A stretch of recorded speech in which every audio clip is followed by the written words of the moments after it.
Estamos iniciando una emisión más de Impacto Económico y también toda una semana acompañándole como siempre. Mi nombre es Daniel Rosas y en nombre de este gran equipo le doy la más cordial bienvenida. Está usted en Telesur y vamos a comenzar con los titulares de esta emisión. En nuestro mundo hoy le contamos que en Argentina con Milei quebraron 22.000 empresas, hubo casi 154.000 despidos, según datos de la Superintendencia de Riesgos del Trabajo. En nuestro espacio de análisis estaremos abordando cómo un reciente informe de la ONU revela la crisis del agua pasó a ser una bancarrota hídrica mundial. Y en nuestro recorrido digital le contamos que en Brasil, el presidente Lula da Silva promulga la ley del gas del pueblo para recargas gratuitas en 15 millones de hogares. Vamos con la información.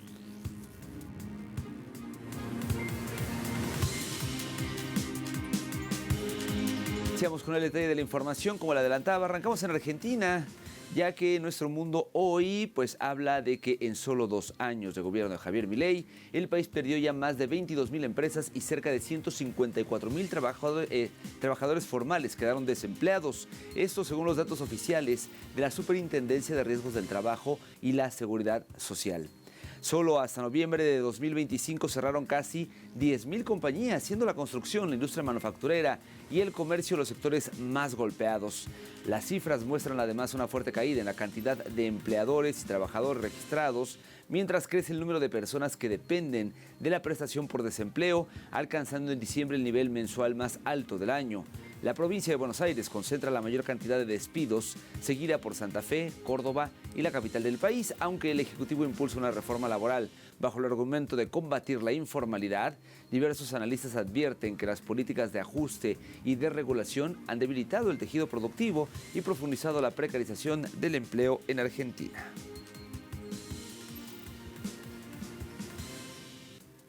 Seguimos en el país sudamericano, ya que la elevada inflación afecta cada vez más la cantidad de vida de los argentinos. Más detalles en el siguiente material. El Instituto Nacional de Estadísticas y Censo, por sus siglas INDEC, indicó que en enero de 2026 la inflación en Argentina subió 2,9%, un acumulado del 32,4% en los últimos 12 meses. A su vez, el gobierno destacó que en Buenos Aires la tasa inflacionaria subió un 3,1%, con un acumulado en la capital de 31,7%, superando esto el registrado en diciembre del año pasado de 2,7%.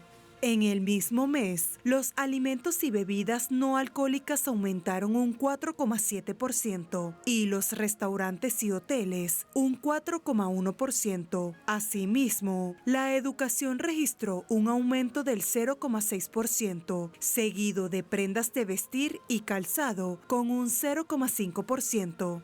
Este malestar económico se da en un contexto de recomposición de tarifas y ajustes relativos que continúan impactando el bolsillo de los argentinos y genera mayor desconfianza y rechazo hacia el gobierno de Javier Milei. No sé, este gobierno entró, dijo el dólar sale esto, hace 2 años que estamos con un dólar que más o menos fluctúa, pero que más o menos está lo mismo, y todos los precios de repente, desde que está este gobierno, aumentaron un montón. Y eso es ganancia para la gente que tiene las empresas y es pérdida del poder adquisitivo. El impacto en la calidad de vida se ha visto también en los alimentos, con aumentos que son difíciles de afrontar para el argentino promedio, calculándose que la carne subió un 25%, las verduras más de 10,6% y el azúcar, dulces y chocolates sobrepasaron el 2,5%. Sí, la inflación realmente se está notando en el supermercado, en la comida y en la ropa, no así en los servicios. Los impuestos, por ejemplo, los impuestos domésticos, municipales, todo eso aumentó. El servicio médico aumentó, todos los servicios están aumentando. Y dentro de este escenario, también se resalta la desconfianza, no solamente de la población, sino de expertos y miembros de instituciones gubernamentales, resaltándose la reciente renuncia de Marco Lavagna, quien fuera jefe de estadísticas nacionales del INDEC, ante el rechazo de Milei de utilizar una fórmula actualizada para calcular un informe mensual de inflación, misma que según los expertos reflejaría con mayor precisión los precios reales de los bienes y servicios en el país sudamericano. Por eso lo del INDEC fue imprudente, porque en un contexto donde vos tenés que recobrar confianza, esto es como ir un escalón para atrás. En vez de avanzar gradualmente y con mucha transparencia, si hay un problema, bueno, mostrarlo y contar cómo lo vas a resolver, prefirieron continuar con el antiguo índice a pesar de las consecuencias que esto podía tener. Un error no forzado. Ante la falta de transparencia, la desconfianza hacia las instituciones, la presencia de la inflación y el aumento de los precios, el bienestar de los argentinos seguirá viéndose afectado y con ello aumentará su rechazo hacia el gobierno de Javier Milei, mismo que ha demostrado su inoperancia ante el contexto económico nacional. Pasamos ahora a Cuba. En medio del recrudecimiento del bloqueo, organizaciones solidarias en Estados Unidos lanzaron una campaña urgente para enviar generadores y paneles solares a hospitales y escuelas de la isla. La iniciativa forma parte del movimiento Let Cuba Live y surge tras el endurecimiento de las medidas energéticas dictadas por la administración de Donald Trump el pasado 30 de enero. De acuerdo con los organizadores, el corte total de combustible busca asfixiar la economía cubana y afectar servicios esenciales como la salud, impactando directamente el sistema electroenergético nacional. Ante este escenario, la campaña Let Cuba Live pretende garantizar que hospitales y centros asistenciales mantengan operativos sus servicios críticos, evitando que pacientes queden desatendidos por falta de electricidad. Los promotores califican la crisis como artificial y evitable y señalan que cada donación constituye un acto de solidaridad frente a políticas que consideran inhumanas. La iniciativa reafirma los lazos de hermandad entre los pueblos en defensa de su soberanía y de los derechos de su población. Asimismo, con el propósito de visibilizar el impacto humano del bloqueo contra Cuba, surgió también la campaña documental Let Cuba Breathe, una iniciativa comunicacional que busca romper el silencio en torno a las consecuencias cotidianas de las medidas impuestas por la administración de Donald Trump. Y en otros temas, a pocos días de la fiesta de la primavera, el Año Nuevo Lunar, el consumo en China confirma el nuevo impulso de su economía, cada vez más centrada en la demanda interna y en las nuevas dinámicas sociales. Las generaciones jóvenes están redefiniendo el gasto festivo. Ya no se trata solo de productos tradicionales, sino de artículos con identidad cultural, diseño creativo y valor emocional, desde figuras coleccionables hasta productos con licencias internacionales. Este fenómeno, conocido como economía de las emociones, podría superar los 4,5 billones de yuanes para 2029, consolidándose como motor clave del crecimiento. Al mismo tiempo, la apertura económica del país se refleja en el auge de productos importados que llegan mediante corredores logísticos como el tren China-Europa, fortaleciendo el comercio regional y global. Asimismo, otro elemento central es el programa estatal de recambio de bienes que impulsa la sustitución de automóviles y dispositivos electrónicos con subsidios públicos. Solo en enero de este año se vendieron más de 15 millones de electrodomésticos y productos digitales bajo este esquema. En conjunto, estos indicadores muestran una economía china en transición, donde el consumo interno, la innovación y la apertura consolidan un modelo de crecimiento con base en su propio mercado y mayor integración internacional.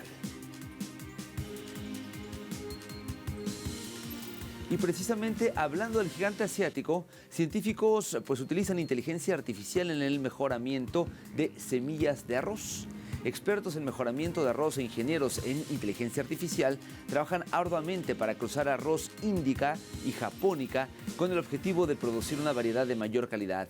Esta misión ha sido compleja, dada la diferencia en el tiempo de floración entre los dos tipos de arroz, aunque esto no ha sido impedimento para experimentación y desarrollo de la investigación. Por momentos, el equipo de investigación asegura que con el uso de la inteligencia artificial se podrían identificar los genes que controlan el tiempo de floración y así continuar con el proyecto. Ante esto, el Instituto Nacional de Investigación del Arroz de China está acelerando la colaboración entre la investigación y la industria con el objetivo de trasladar los avances del laboratorio al campo con mayor rapidez para aumentar la producción y con ello las ganancias del país asiático. Con la inteligencia artificial estoy seguro de que podemos identificar los genes que controlan el tiempo de floración. Estamos plenamente confiados. Queremos utilizar estas instalaciones y nuestra base de investigación para atraer a más investigadores científicos tanto de China como del extranjero. En particular, debemos fortalecer la innovación profunda en las instituciones y empresas de investigación de la industria de semillas. Mientras producimos más y mejores semillas, queremos que estas semillas salgan del laboratorio y sirvan a todo el país. No solo estamos cultivando semillas, sino que estamos generando el futuro. Hacemos una pausa, pero no se vaya, por favor. Al volver en nuestro espacio de análisis estaremos abordando cómo un reciente informe de la ONU revela que la crisis del agua pasó a ser, escuche, una bancarrota hídrica mundial. Le cuento más al volver.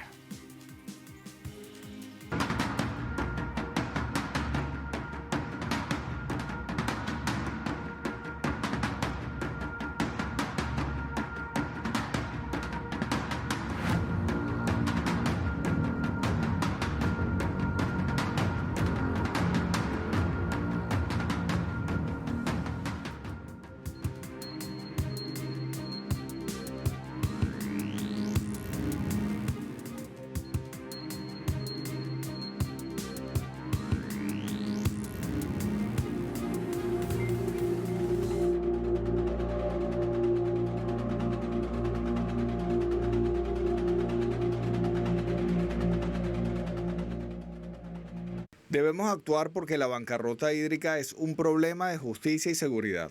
Los costos de este exceso de recursos hídricos recaen desproporcionadamente sobre quienes menos pueden permitírselo: pequeños agricultores, comunidades indígenas y la población urbana pobre. Si seguimos gestionando estas deficiencias como crisis temporales con soluciones a corto plazo, solo agravaremos el daño ecológico y alimentaremos el conflicto social.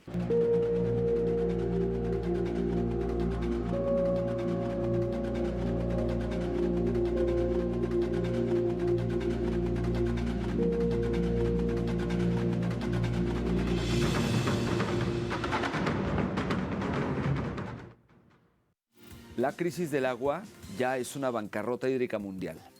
Un informe de la ONU alerta sobre pérdidas irreversibles en ríos, glaciares y humedales.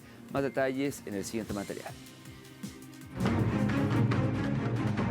Según un informe de la ONU denominado Bancarrota Hídrica Global, el planeta ha entrado en una nueva etapa en su relación con el agua. Ya no se vive una crisis, sino una bancarrota hídrica mundial, es decir, que la disponibilidad de este recurso natural ya no puede volver a la normalidad debido a décadas de sobreexplotación, contaminación y mala gobernanza que han provocado daños irreversibles en ríos, lagos, acuíferos, humedales y glaciares. En este sentido, Kaveh Madani, autor del estudio y director del Instituto para el Agua, el Medio Ambiente y la Salud de la Universidad de las Naciones Unidas, explica que aunque no todas las cuencas o países están en esta condición, hay un número suficiente de sistemas críticos que ya rebasaron sus límites.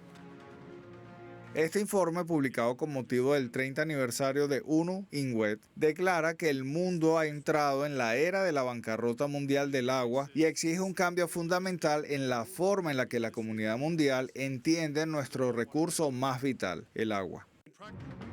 El reporte insiste en dejar de hablar de una crisis de agua o de estrés hídrico, que son situaciones temporales, y enfrentar una nueva realidad en la que será necesaria una adaptación basada en la ciencia.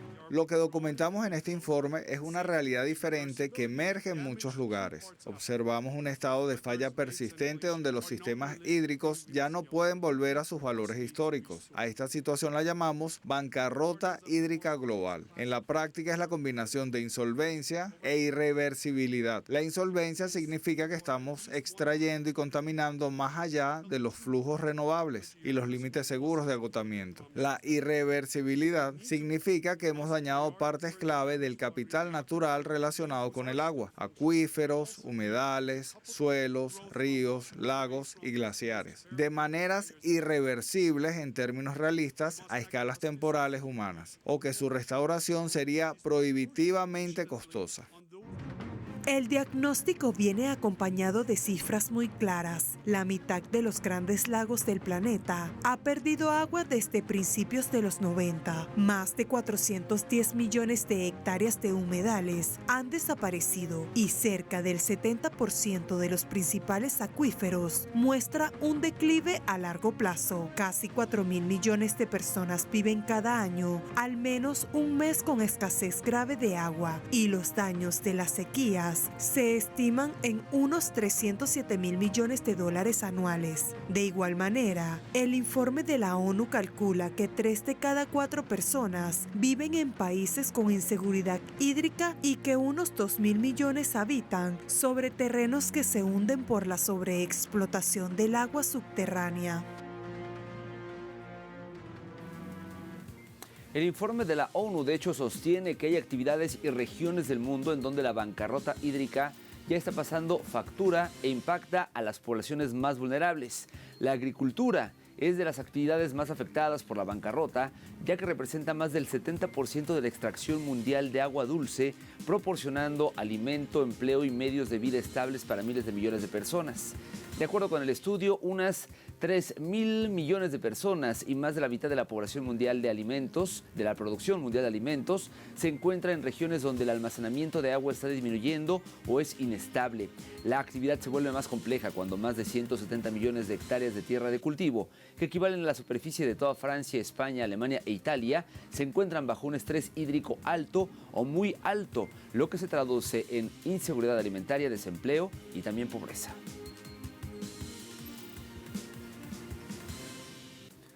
Un ejemplo de la crisis hídrica lo encontramos en Somalia, en donde 4,61 millones de personas se han visto ya afectadas por la sequía, según la Oficina de Coordinación de Asuntos Humanitarios de las Naciones Unidas. Cito parte de lo que se dice: las condiciones de sequía se han intensificado en toda Somalia, lo que ha provocado una escasez generalizada de agua, la pérdida de cosechas, la muerte de ganado y desplazamientos. Esto es lo que señaló la agencia en su último informe sobre la situación en el país. Así pues, la falta de lluvias y las elevadas temperaturas redujeron la disponibilidad de agua superficial y subterránea, lo que dejó fuera de servicio a 171 pozos y alteró la producción agrícola y ganadera en muchas regiones de ese país.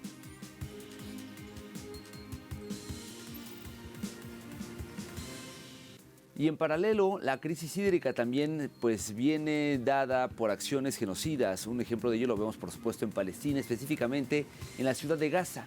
Las autoridades municipales afirmaron que más del 85% de la ciudad ya no recibe agua con regularidad tras la interrupción de la línea de agua de Mekorot, esto al este de la ciudad de Gaza, y los daños generalizados a la infraestructura hídrica causados por las operaciones militares israelíes. Con las tuberías destruidas y el acceso de los equipos municipales a zonas restringidas para realizar reparaciones, los barrios dependen ahora del suministro de agua irregular y también es insuficiente. Hay un déficit de agua de más del 90%. Esto ha empeorado considerablemente las condiciones de las personas desplazadas, cuyo número en la ciudad de Gaza ya supera el 1.000.000. Más del 85% de la ciudad ya no recibe agua regularmente, lo que agrava la crisis humanitaria en medio de condiciones sanitarias y ambientales extremadamente difíciles.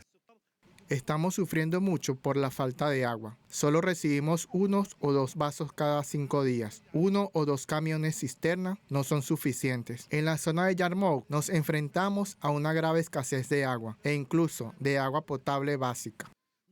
La gente necesitará acceso al agua directamente a sus hogares. Por eso seguimos pidiendo que se permita el acceso a Gaza de más ayuda humanitaria, como tuberías que puedan utilizarse para reparar los sistemas de agua dañados, y en definitiva la obligación de facilitar ese acceso recae en Israel como potencia ocupante en Gaza.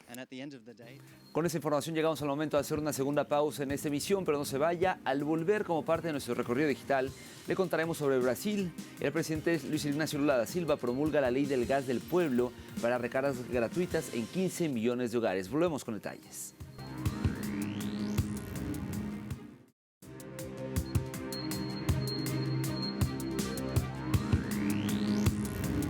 Estamos de vuelta en Impacto Económico, momento de iniciar nuestro recorrido digital.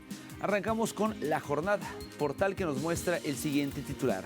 Lula promulga la ley del gas del pueblo para recargas gratuitas en 15 millones de hogares. De acuerdo con esa información, la decisión del presidente brasileño Luis Ignacio Lula da Silva tiene como objetivo el combatir la pobreza energética que afecta a los hogares con menos recursos, atendiendo especialmente a las dificultades para acceder al gas licuado de petróleo, conocido como el gas para cocinar.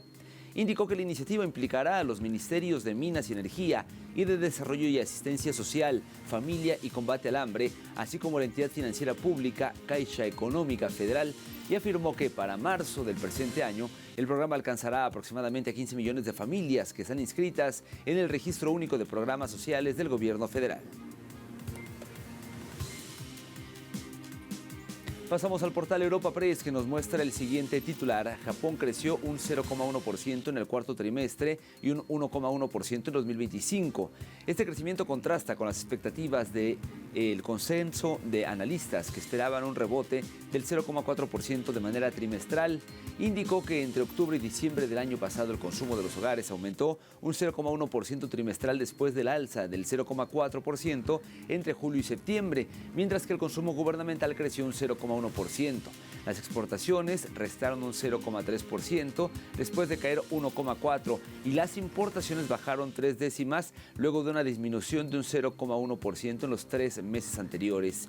En enero de 2026, el Banco de Japón estimó una expansión del 0,9% y en 2025 se revisó también al alza su previsión para 2026 hasta el 1% frente al 0,7% anterior, y para 2027 se proyecta un crecimiento del Producto Interno Bruto del 0,8%, insisto, todo esto en Japón.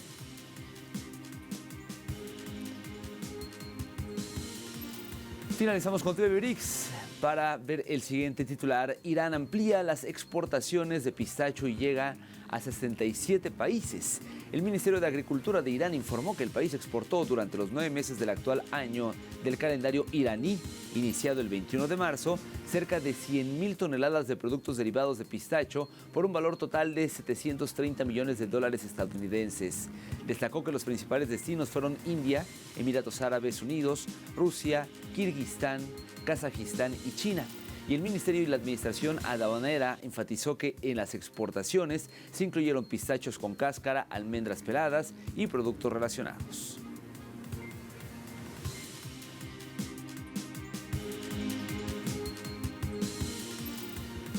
Vamos a revisar cómo se encuentran los precios del petróleo antes de irnos.